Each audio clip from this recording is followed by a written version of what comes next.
Certainly a high school star at Penn Charter, going on to University of Virginia and then down to Miami.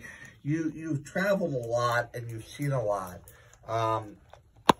I can only assume that across the board, you saw the common need to help people, and you've done so much. You get involved. So, tell us a little bit about what you're doing out there to help people in need. Now it's, I do have started the new platform with my cooking show, Cooking JR. And so now I'm really trying to use that to help people and help different families. While in New Orleans shooting with Parkway Poor Boys, I was able to feed 100, I guess you would say, staff who work in the orphanage system down there. Kind of a day off and a thank you to them, so we were able to get Poor Boys to them and some of the kids. Also in Bucks County, right down the street from my house, we've donated to different food pantries. I've even done a few episodes as well where we cooked chicken fajitas and took them to the city so they could go to Caring for Friends and help people in the Philadelphia area during the pandemic. So it's just doing things I love to also help others, and it's going well. Well, your YouTube station, What's Cooking JR, is absolutely fascinating. When you go to restaurants, you do little episodes at various different locations. I've seen some locally, some in other cities. I urge anybody who's interested in food and travel to go on to YouTube and check out What's Cooking JR and tune in and see the great work that you're doing. When you're up, you're playing now for Edmonton, do you do the same kind of stuff up there as well? So, I was previous, so we didn't play last year, obviously, of the pandemic. So 2 years ago, towards the end of the season, I did start doing this here. So the plan is to try to do it this year, but, we have some restrictions because they're kind of putting us in a bubble up here. But, the plan is I'll be allowed to be around my teammates or with them all the time. So, I might start transitioning. And if you go on my Instagram, I've been preparing for the restrictions and stuff. So I've transitioned into also putting out a lot of content of me cooking as well. And so I have a backup plan if we're not allowed to be in restaurants and not allowed to be amongst the community as much this year.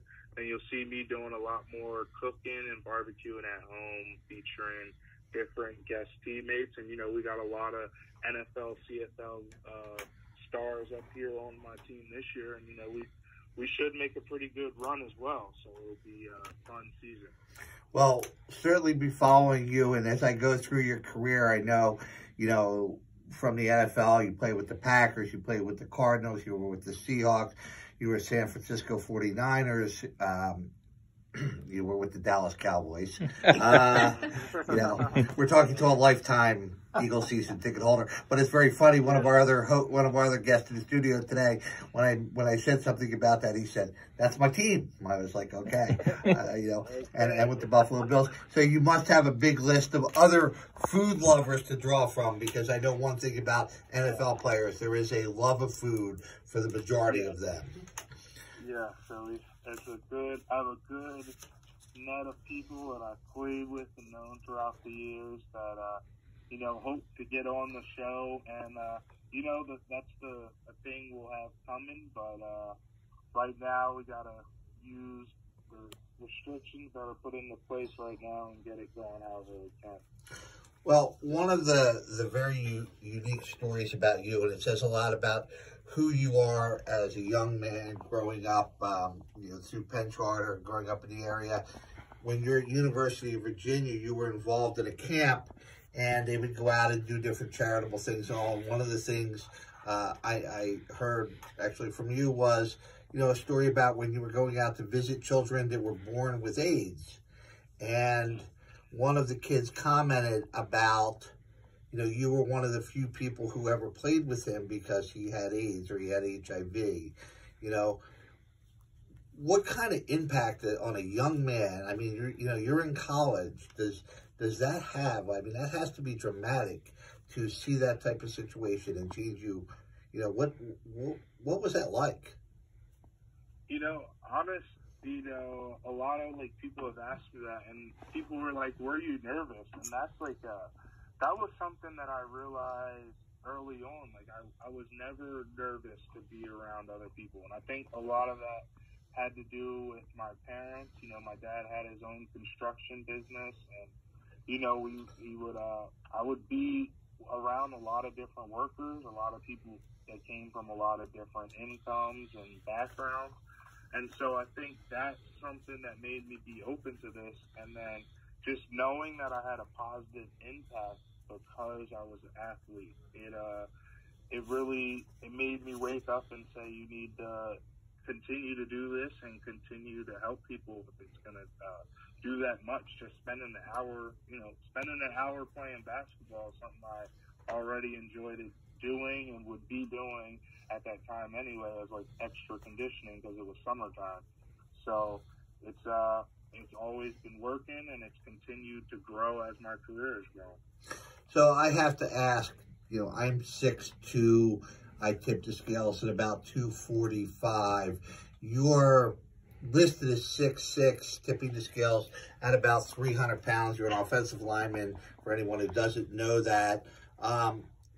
How do children, you know, in those situations respond to you? I kind of look at you and I see the smile on your face, and I look at the big teddy bear, but, you know, I was wondering about that. Yeah, a lot of people, it's actually weird. Kids do gravitate to me. A lot of these events, I get along well with the kids, and you know, it's just continued to be something that's a part of my life. And like you mentioned, I've traveled city to city, place to place, and it's always a need in these cities. There's always kids at a Boys and Girls Club. There's always kids that are big brothers, big sisters that need just some positive reinforcement. And, you know, I have the time, and I feel like it's, you know, I've been blessed to pretty much follow every dream I've ever had. So I feel like it's almost a duty to give back to some people who might be just down on their luck at this period of life, especially as a child. They can't control that. So. Hey, Justin, Mark Casasanto here, in studio guest. Congratulations, first off. My daughter, like you, is OPC. She's OPC 2014. That's old Penn Charter for you guys who know. I do know that. So I feel where you're coming from, and I appreciate what you're doing. My question to you is, I work with a lot of pro athletes and their foundations. Are you mandated to do community service? I tend to think not. It sounds like you're doing all this from your heart. Yeah, it's really like even coming here to Edmonton. Like I used to be a part of Special Olympics Alberta. They saw me on the roster. They hit me up, and then it's just kind of something I choose to do every city. I make sure I let the Big Brothers group know I'm there. I let the Special Olympics group know I'm there. And if they need somebody at some time, to just hit me up. And, you know, that's the funny thing. Like, they respect that you're an athlete. They know the time constraints, but they ask, like, hey, we have this big event. Can you make sure to be there? And we have this event. If you're free on this day, can you come? And when I have time, I go. And when, you know, we don't have time and we're practicing, I can't go. But more times than not, it's been working out that there's time for me to go, and I go, and it's been a lot of fun for me. That's the biggest thing from it. It's not a task.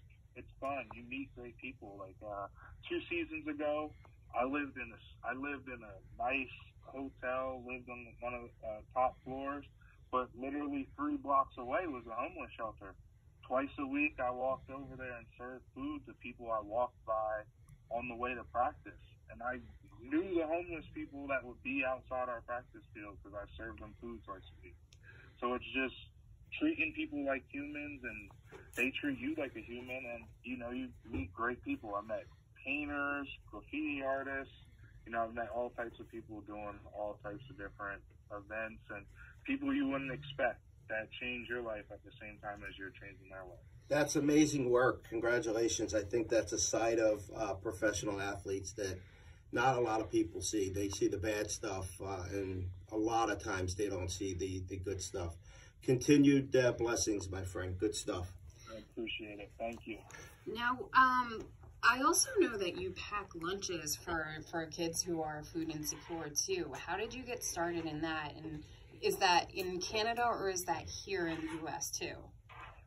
Okay, so that is, you're speaking of Brown Bag Calgary. So previous to this team, I spent most of my time in Calgary, Alberta. And actually, the first time the team set me up to go there as an appearance, and because they were having like a big fundraiser. And so I went there, got to know the people, and then, you know, it was tough because they packed lunches literally during our practice time. But every bye week of all the